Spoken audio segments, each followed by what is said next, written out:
No, I want to say it for all of South Africa to hear. I was sent a message by 3 guys who rank very high in government, who told me if I can pay 10%, this will go away. 10%. I said, 10% is 500 million. That's like 3-4 projects. And I must give it to ministers. I said, no, I can't mean. Isn't there conflict? Thuja this side, productivity, say, wish you were a chairman of on the other side. How can you have a conflict with knowing about unemployment? So the more you know about unemployment, surely the better for the country, right? I mean, okay. So now I'll come back to the duties. Let me answer this question. Yeah. So the Employment Services Act, that productivity SA is created under, I think it's section 31 or 32 of the Employment Services Act. The rationale behind productivity SA is to contribute to the creation of jobs, contribute to the retention of jobs, contribute to the competitiveness of the economy. That's when you take away all the flowery language, that's what productivity SA is supposed to do. Yes. But it does not create jobs, ever. Productivity SA is not in the space of creation of jobs.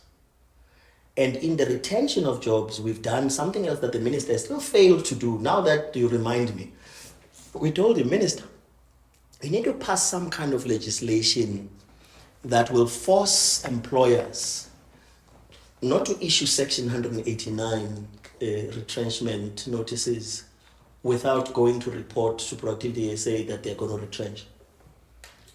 Because more often than not, what we do as bosses is that we start retrenching at the bottom there when we should retrench ourselves. The person who is not operationally astute and who does not there is me, right? And that's what productivity checks, Productivity SA. It checks, should we not make an intervention that could save the company and not get retrenched? Sure. It does those kind of things. Now, as the chair of Productivity SA, remember, I told you our board is the accounting authority, right? I don't deal with the minister. I don't deal with governance issues in the Department of Employment and Labor. I don't even see them.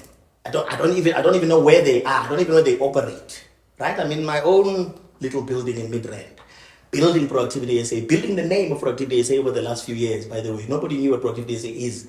I use my brand, my personal brand, to build Productivity SA. I used to tell my marketing lady, please put it on my LinkedIn profile. I have over 40,000 views. Put it on my Twitter profile, because even though I don't have thousands and thousands of followers, the people who follow me, the verified people who follow me, have hundreds of thousands of followers. So when you put something there, bam, right?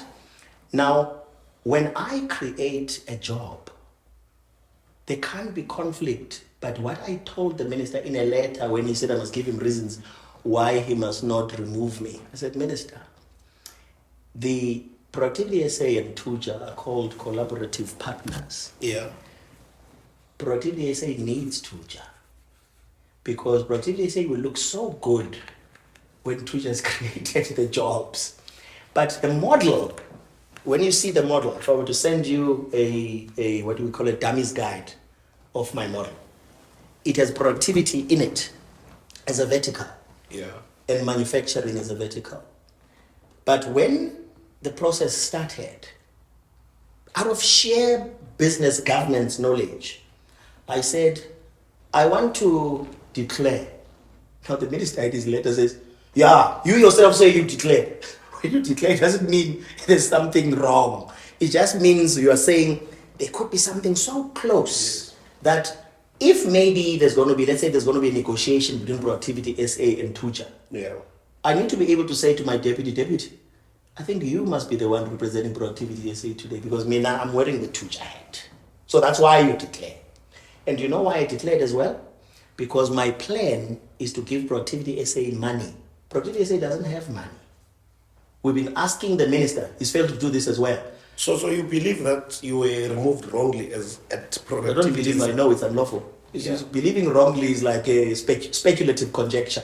I'm telling you, it is unlawful. He knows it to be unlawful, but he knows the law is an ass, remember. It's like a donkey. My professor used to say at law. It takes a long time. So he knows by the time he talks about self-review of Thuja, he knows he won't be a minister anymore. He knows he's not going to be a minister. The SACP deal the president has ends at the election. There's already somebody we all know who's going to be a minister. I just won't mention it here. Right? And also he knows that by the time I do a full review of his unlawful removal of myself, he'll be gone. He won't be there. So he's a bit of a mafiosa, quite frankly. So he does things. He says, okay, how can I break the law in a way that does not look like breaking the law? Then I find the media and my friends in the media to keep justifying it and make it look like it's nice and painted. And that's really what he's done. But I want to tell you one more thing that you forget, that I must tell you. So as I declared this conflict, the first time the board said, we don't see why you declare it. My board said, we don't. I said, no, I'm declaring because of the closeness. I said, yeah, but we don't see it. I said, no, I'm declaring anyway. That was the first time. Second time I declared, I presented to the EXCO, or Productivity SA, what Thuja would do. And then EXCO decided to take it to the Auditing Risk Committee. Yes. Right? Why? Because one of the things I said is that I'm going to pay money to Productivity SA. So now they were going to check whether it is allowed for me not to take, but to pay money via Thuja. They found, yes, the Constitution and the Employment Services Act allows it. The Audit Committee. Can you think of a more serious committee in any governance structure? I have the report. I have the minutes to show you if you want them. You can have them. Right? Where they say, no, we couldn't find. But they then said, could you also please come back and tell us more when this thing is finalized? In September, October of last year, before the signing of the contract, where the DG sent a letter to his people saying, I now want you to start with contract negotiations, I went back to the board. And I said, I want to tell you now, it's happening now. They thanked me. The board thanked me. But unfortunately, on my board, I also have some strange characters. There's a character there called Marsha Bronkhorst, who is the COO of the Department of Employment and Labor. She's blocking the reconfiguration. She's doing whatever she can for the reconfiguration to take as long as possible. And also, interestingly, the day that I get removed by the minister, so I write to my board and I say, the day before, the minister sent me a letter saying he wants to suspend me. I said, no, you can't suspend me, minister. I don't work for you. Right? Maybe you mean remove me in terms of the section. He says, yes, I want to remove you. So give me reasons why you can't be removed. I'd say to my board, I think the minister has already decided to remove me. It's a fait accompli. This thing about me motivating why is just a charade. Right? So can I please get the go-ahead that I can go get lawyers to represent me should it happen? Marsha Bronkhorst says in an email, but I read about it in the media, this email. Remember, this is a board of 5 people. I'm talking to 5 people. She says, no, this matter is personal between me and the minister. Personal. The minister is removing me as the chair of Productivity South Africa in terms of an act.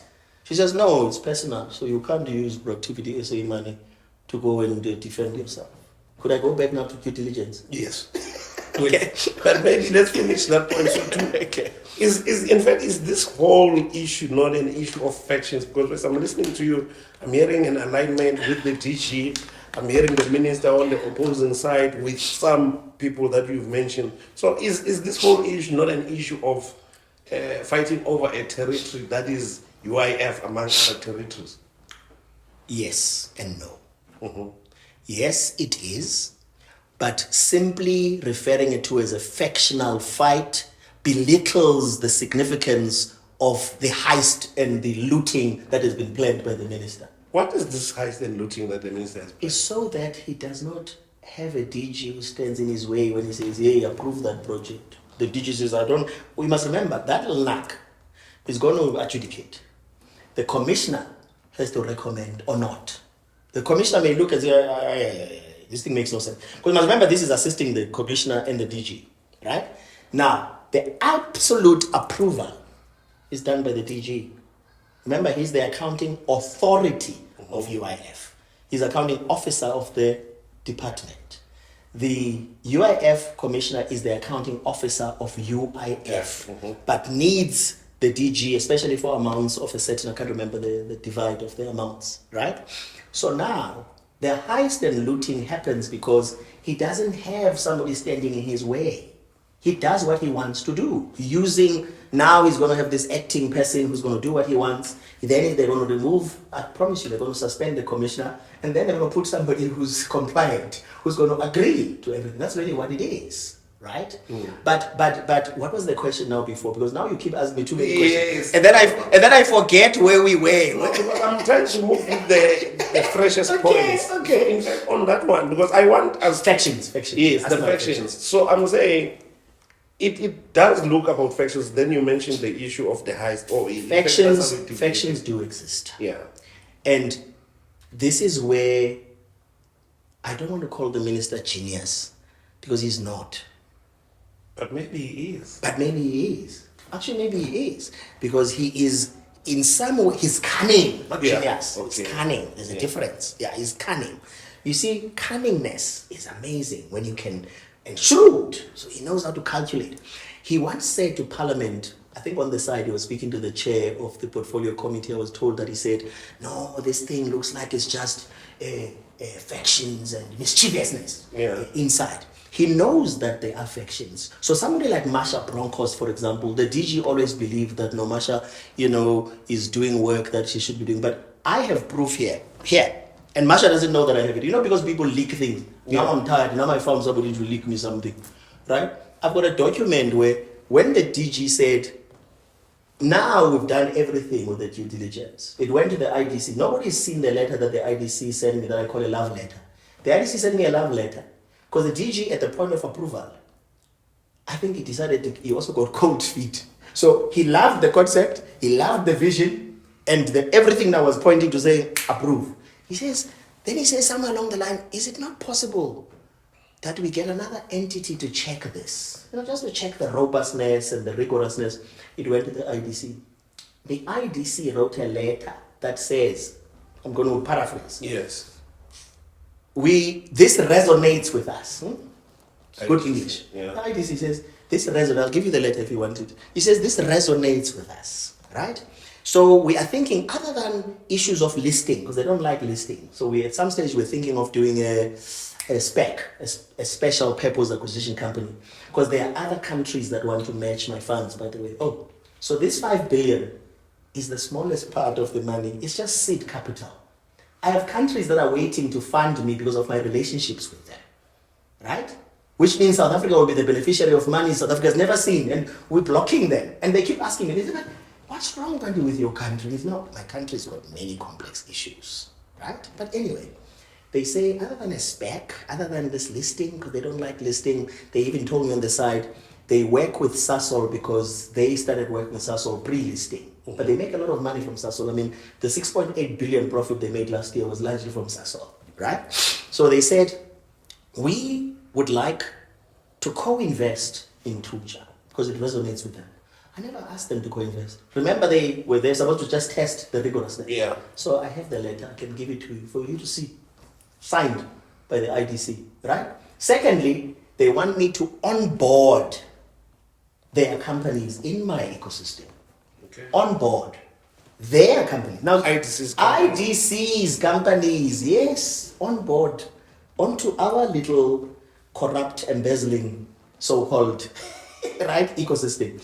Then they say they want to partner with us in what they call it a big English word. I can't remember the English words sometimes, but something to do with resourcing, knowledge, and experience that they have, right?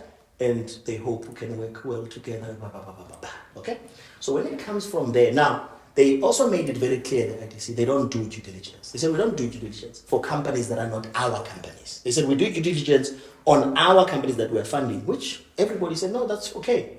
But we want you to test the plausibility and potential to implement. This is what they tested, right? And when the DG got that, he instructed these people that are very divided. Okay, and amongst the divided people, I even made you a list here so that I don't forget. You've got people like the CFO of UIF, who's got her own issues with the commissioner and the DG.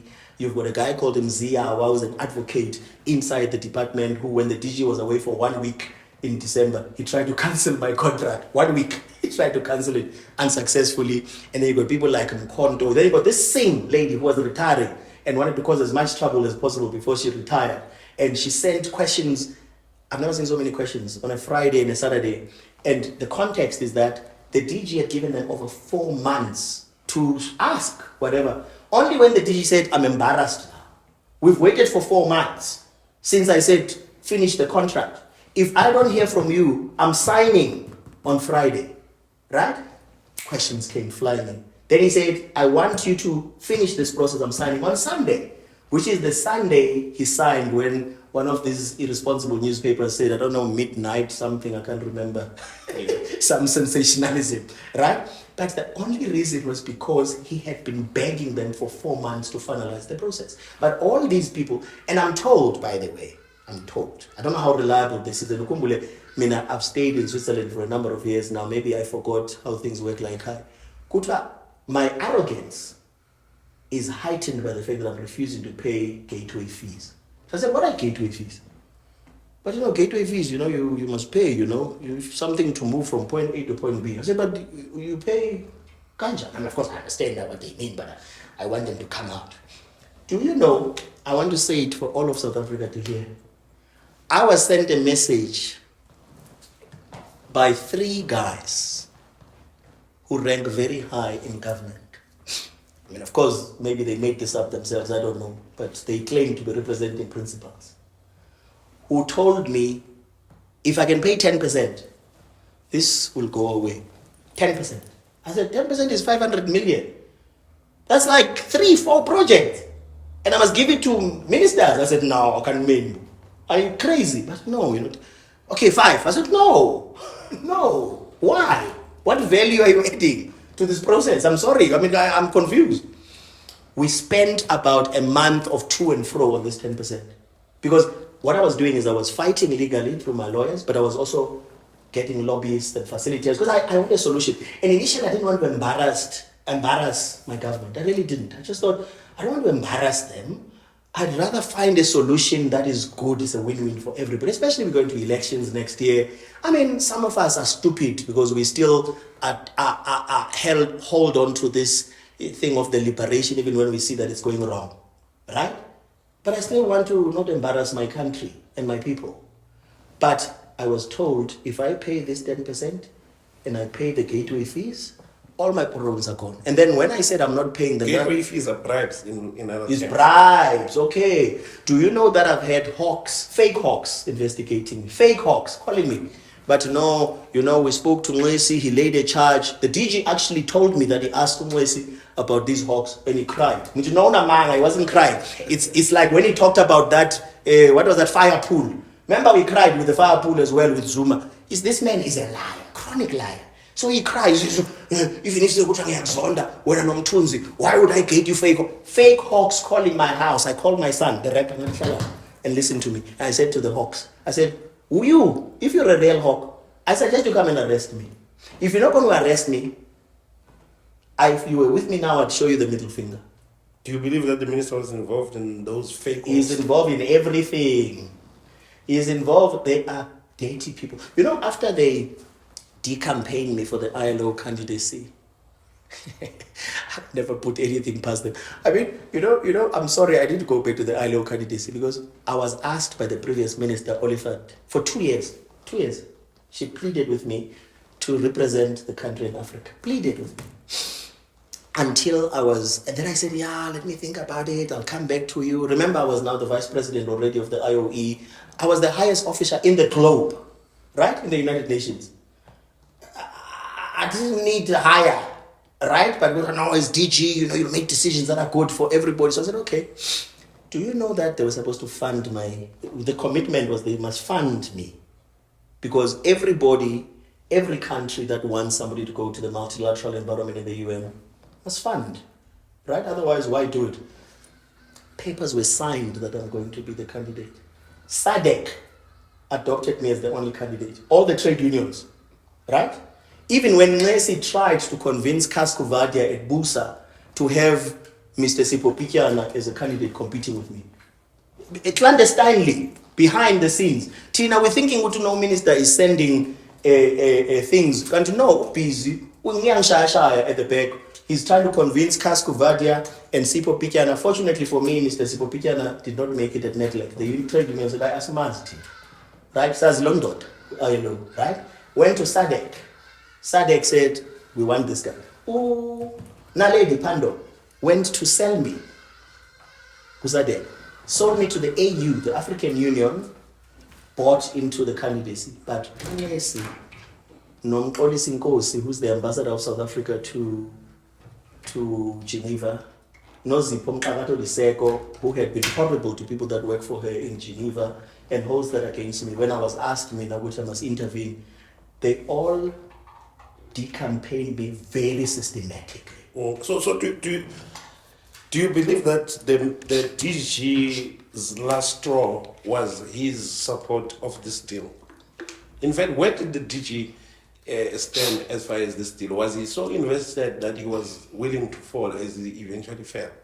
I think that's also putting it incorrectly. You see, I mean, I believe in language. Language is important. True. You must remember, I represented all the employers of the world in the UN. So I can't, when I speak, and words for me are so pregnant, sometimes with babies, multiple babies.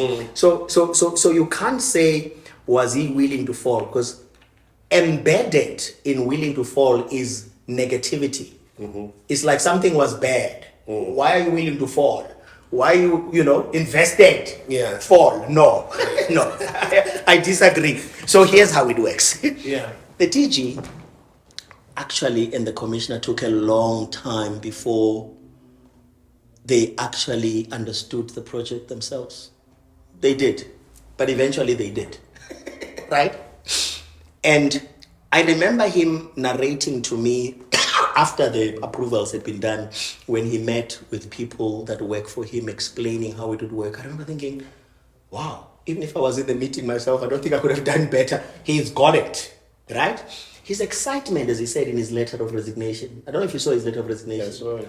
His excitement was that here is a project that is so innovative. The thing about leadership is that when it lacks innovation, it takes us to the end of a cliff. We go fall off the cliff. The innovation and the disruption element of it was that for the same money he spent on the IDC and in other projects over the years, paying grants, here was a project that was half grant, half loan, half equity, because that's how it's structured in the agreement that I signed. And I insisted on it. And they kept on saying, yeah, but we've never done loans and equity. I said, it's okay. Do it now. For the first time, get money back. Why do you want to just give grants all the time and never get the money back, right? And he liked this idea. He was like, okay, so we got skin in the game, because the only reason the UIF is going to be an equity shareholder is to have oversight. Sure. Is to have somebody on the board representing them. To say, hey, when we gave you this money, you promised other things. This is nonsense. Even if it doesn't mean much, somebody needs to say that on record, right? And so the DG bought into the idea, got excited with the idea, and when it was confirmed by other people outside him, he really believed, which he must, because as I'm telling you, I've got over 22 deals, like the presidential catalytic ones I mentioned to you, that each are able to create so many. So when this was starting to eat into his health, I'm told, his family apparently sat him down and said, it's not worth it. Really, it's not worth it. You've done what you can. You believe in this. You've done, and the DG, because he's not going to change who he is. I've heard other stories. I'm not going to spare you because I don't have proof, Yeah. So I only talk about what I know, not what other people tell me, right? He just couldn't take, we're not the same. I remember saying to my family, my kids, my brothers and sisters, they said, but how can he resign? I said, we're not the same. You can't judge a guy for dealing with a problem differently from how I would deal. Some of us have got thick skins, right? Me, I've been attacked many times in my life. Many times. That's why I think I've got 70% of the people that follow me on LinkedIn and on Twitter are young people. Because young people don't have this issue here too. That's my fighting weight we're full of nonsense. So when did you have a relationship with the DG before? No. This deal? Of course. What do you mean? A relationship? Of course I did. I mean, you can't... Remember, when you sit on the governing body of the ILO, Yeah. you represent your country, your sub-region, SADC, Africa. At some stage, I was vice president for Africa. When they needed favors in Geneva, I did favors for them. I did favors for the DG, for Minister Oliphant, for all of them. You want to meet somebody in a I did a favor for our president. Are you aware of that? I got President Ramaphosa, and the team of people that I worked with. I wrote a letter to him to convince him about I wrote a letter to him which would be part of my Netflix and my book one day when I now can say things my own way, right? To Mr. President, looking at the opportunities that were there was something called the Global Committee on the Future of Work, right? There was an opportunity, and I was walking in the street with my daughter in Geneva when the opportunity happened. My daughter was laughing at me because I started saying, I know how my president is going to chair this thing. So my daughter said, Daddy, sometimes I worry about you. I said, why? He says, you start an idea, then you convince yourself. I said, I'm convinced, you'll see. And I got President Ramaphosa to co-chair with the Prime Minister of Sweden, Stefan Löfven, to co-chair the Global Commission on the Future of Work. But I only heard a few months ago that on his way there, I was supposed to brief him as to what he must do. On his way there, somebody gave him a file that meant I'm a Zuma person. So when he got to the committee, he wasn't listening to me. My own president wasn't listening to me. And I was trying to figure out, what is happening? When I was supposed to brief him, they gave me 10 minutes. I'm thinking, 10 minutes? I can't brief him 10 minutes. I need 2 hours at least to brief him about what happens here, because it's a different world, right? Anyway, fast forward, the president and I disagreed on the interpretation of what he's supposed to do there, but I think the president never understood that his host was 3 people. He had 3 hosts there. 28 people, the leader of the trade unions, Luke Kotterbeck, the leader of the government, Claudio de la Puente, the leader of the employers, Mthunzi Mdwaba. The 3 of us were there ex officio. We were the president's hosts, but nobody told him that. Because he gave me 10 minutes to brief him. And because we're the president's hosts, he needed to work with the 3. Because the ILO works on 3. Everything is 3. Right? Like Netflix. Right? So the outcome wasn't the president's desires. Sure. And it pained me that as a patriot of this country, having put my president there, we were a little bit at different points with the president. But not my fault, because I hear somebody lied to him and told him that I'm Zuma's person. In fact, I only put him there because I want to take him down. Why would I do that? I mean, why would you go to such lengths? So the point I'm making to you is the following. That, and I told this to Melissa Nglesi before, maybe that's another reason why he's upset. I said, we cannot monopolize democracy and patriotism. You can't. And you can't say, my government, my country. It's our government. It's our country. Yes, sometimes our priorities are not the same. Your priorities may be to the South African Communist Party before they are to the ANC, Sure. before they are to the South African government. Whereas me now, I might say, no, my priority is my country. Full stop. Right? Who's a lesser patriot there? I don't think we should judge. We're all patriots. We can't monopolize democracy. So I'm a Democrat. I love this country to bits. There are things many of us can do for this country. Many of us can do for this country. Many. I know many people who are talented. Everywhere I've been in the world, people think South Africans rock.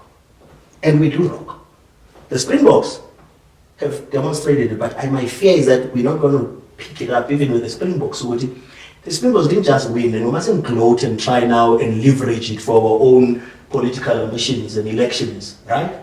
We need to recognize that it's competence, it's teamwork, it's decisiveness, it's leadership, it's sacrifice for the bigger prize, not for me and my ego and whatever, right?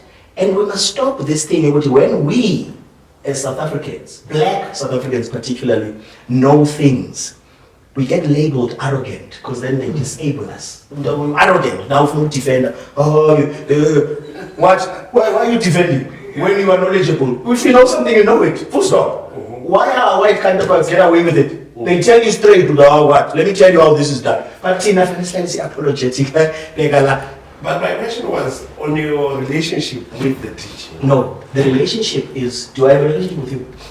No. You don't think we, I think we do. Well, Our relationship is an interviewer and interviewee. Yes, That's no. a relationship. Yes. Right. How far does it take us? I don't know. This relationship, you might not die for me. But I'm asking in the sense that did you have a relationship with the DG before the deal, the 5 billion deal? In that maybe did you deal with it elsewhere before, be it at a professional level or even at a personal level? The first time I met the DG was in the Department of Labour, which later became the Department of Employment and Labour. It's the first time I met the DG. Then Is what then? he was the DG. Oh, you met him I as only came when he was the DG. I didn't know him before. There's a guy I know as the acting DDG. He's the only person I know there that I've known for the longest time. I knew him as the DG, and then I was with him on the University of Western Cape Council. Me, him, and another guy called JJ Dabare. You know that guy? Yeah. We were on the council of the university during Fees Must Fall. We all had some books. I can't remember if the DG came during Fees Must Fall or after Fees Must Fall, but he joined the council when we were looking for people that have knowledge in different areas, because we would choose people according to knowledge. And then I would meet him in Geneva, because I was already in Geneva, Nina, in the ILO. Remember, I was the most senior person in Africa, the ILO, right? Everybody has to meet. I used to have delegations from countries coming to meet me, from countries, judges and constitutional this coming to present a case. Qatar, before the World Cup, they brought like 12 people to come and explain to me how things would work and whatever. So I knew the DG that way, with the minister that way. The minister ended up calling me Ghanaian after a while. She still calls me Ghanaian today, right? But that's because they got to see I was doing things for South Africa. I was doing things for us, right? So I never had a relationship that went beyond the level of professionalism with the DG at any stage. In fact, I think I've come to know him more now when he's under attack, right? Because I think he's been very lonely and he's not used to this. He's not a, what's the word? He's not a fighting guy. Mm-hmm. You know what I'm saying? Whereas some of us are known as fighting guys. I fight as I'm going to fight till the end. And there's two ends here. They look two. And this is the part I never came back to it. What I wanted to say to you, it's sad that it got to that point. It's either going to end with me being given a lot of money to be a very wealthy human being as a settlement, which I don't want. There's many ways I can find to be wealthy. I know how to make money, right? The second one is that I'm going to get my contract implemented as it should, because it's a valid contract. Yes, he's done his investigations internally, internal processes. They could have been better. Everything could have been better in life. You know, when you want to find something better, you'll always find it in life, right? Can you imagine if every married human being was to say, I'm going to find something better? We would never have marriage, right? But yes, if you want to fix processes for the future, fix them. By all means, if you think there's something that could be done better, let it be done better. But don't go and create a narrative that you know to be a lie. Oh. He's creating narratives that he knows are a lie. Is the narrative that the company itself was not on CIPC, never tax clearance and stuff like that, one of those narratives you're talking about? Aish, man. Okay. You know, every time I think I'm done, then you come back with bombs, you know, like you throw landmines and I think, oops, I must jump or be blown. Okay. So let's do two things. Let's start with the registration. Mm-hmm. So we registered a company called Thuja Capital, I think in 2019. And it's the company that submitted the response to the call for proposal, because there was a call for proposal by the department, and we responded to that. Then in December the 11th, I can't remember the date again, don't hold me to the date, but literally maybe a week, at most 10 days before the signing of the contract. And remember I mentioned a SPAC, Special Purpose Acquisition Company, remember? Mm-hmm. And at some stage we're going to list. So when we list, we're going to list Thuja Holdings because we've got 8 sectors. We are going to have Thuja Capital, which we already have, Thuja Telecoms, Thuja Aquaculture, Thuja Agriculture, Thuja Health, all of that, right? Mhm. So when we're going to do a listed spec, we're going to use Thuja Holdings, but then we decided we're actually not going to list. We must find another way of creating the same governance structures we want to create, right? So something else happened as well. I can't remember. Something else happened just a few days before. Then we decided, let's register Thuja Holdings and make sure that the contract is signed as Thuja Holdings because the company in which UIF would have equity is the holding company, not the company in the finance market, which is Thuja Capital, right? So we quickly registered Thuja Holdings and told the department that please change the contract to Thuja Holdings. So Thuja Holdings would have been a week old, yes, maybe, I don't know, 2 weeks at best, because it was created in a way you would see it's going to be the holding company for everything we're going to do. We might as well structure it correctly from the outset. Because when now you say in a contract with Thuja Capital, UIF, I can't remember the wording, at most is going to take 19% shareholding. That's what my contract says. I can give you the contract as well if you want to see that. Everybody now knows there's 5 billion. So you might as well see it if you want, right? Mm-hmm. So we thought it doesn't sound right because now we're going to have to go to our board meetings and shareholders meetings, have change of names and change of this to structure it correctly, to reflect the true situation of where, for example, UIF is a shareholder, not capital. Yes, it will be in capital by virtue of the, by virtue of the fact that it holds, it's in holdings. So you asked me something else other than the name. Oh, I said the tax issues, because I think there were other allegations. So the guy from the other newspaper, I don't mention the names of the newspapers, the guy who's allegedly being bribed, I don't know if you read about that guy, who left with 24 hours notice, boom, boom, gone. That guy, 2 days before he leaves, sends me an invoice, pro forma invoice, and an addendum. And sends me questions to say why this, why that. So I said to him, okay, can we agree that, first of all, this is not an invoice, it's a pro forma invoice. And why did we do a pro forma invoice? The reason we did it was because the lady I was dealing with, who was given to me as my contact person in the department, all of them had never done things like this before. Remember, we're changing now from a dispensation that was labor to employment and labor to try to do things in a pioneering, disruptionist, innovative. I think that's the other problem. You know, when your project is the first one of its kind, just like everybody's like, what is this, right? So she says, I'm not quite sure. How do I pay? So I say to her, my contract. The contract is good enough.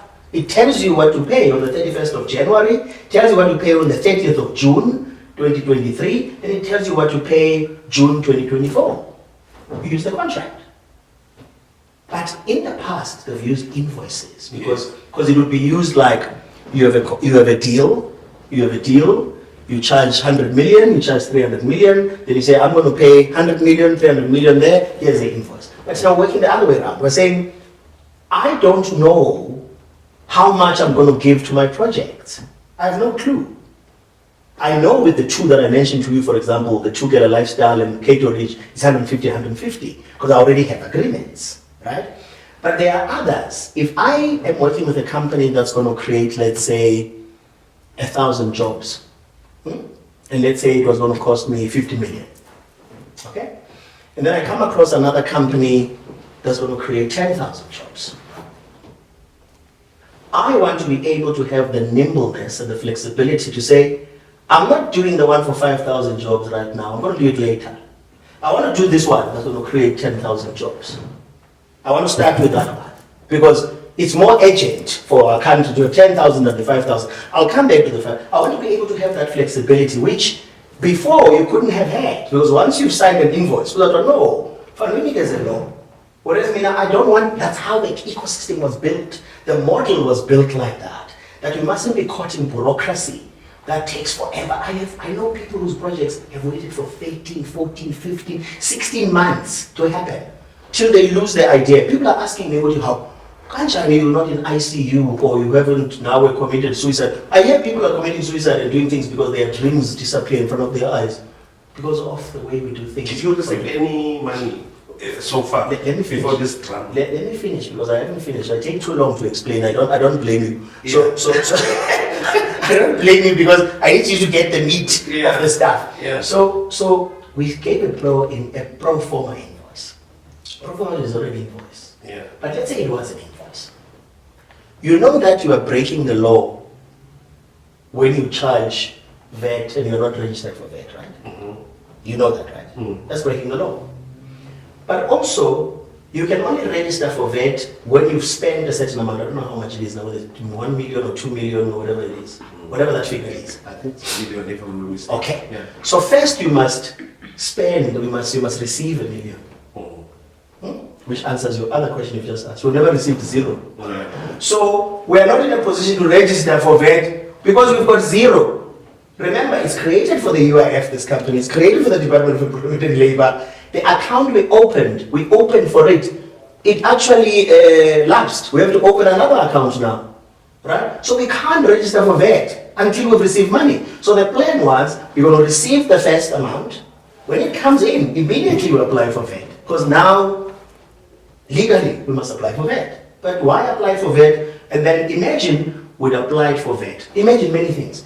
Imagine we had a company now, open somewhere, waiting for the UIF, and then for 10, 11 months, who there? Right? So now, you must go and close that company, because it was created purely for this. Imagine you register for VAT. On a month, but you register it. And then now they come and they say, okay, account for VAT. You say, no, sorry, we made a mistake, we shouldn't have registered. They say, absolutely mad. I'm just like, what? So that's how it works. But when things are presented, you know, I wrote a thesis for administrative law jurisprudence that said, Humpty Dumpty said, words about at the mercy of the interpreters. And that's what's happened here. Somebody with a particular agenda, the guy who broke the story, who by the way received an award for being a whistleblower, I was shocked. I was there myself. I was thinking, what? This country of ours, we reward people that are doing wrong things and we give them things to say, well done. I mean, the guy never quoted anything that I said to him. And I said to him, Dr. Way, if you wait 1 week for me, I'm going to give you answers that will blow your mind. But in the meantime, boom, boom, boom. He never quoted any of the things I said. The DG, the commissioner, and the spokesperson for the department also told him stuff. And I warned them. I said, hey, the questions I've been getting from that guy, someone has already given them an angle that is supposed to go in a different way. I don't believe. The following day when the story came out, they said, what? How did you know? I said, no, I just filmed people. Right? I didn't know.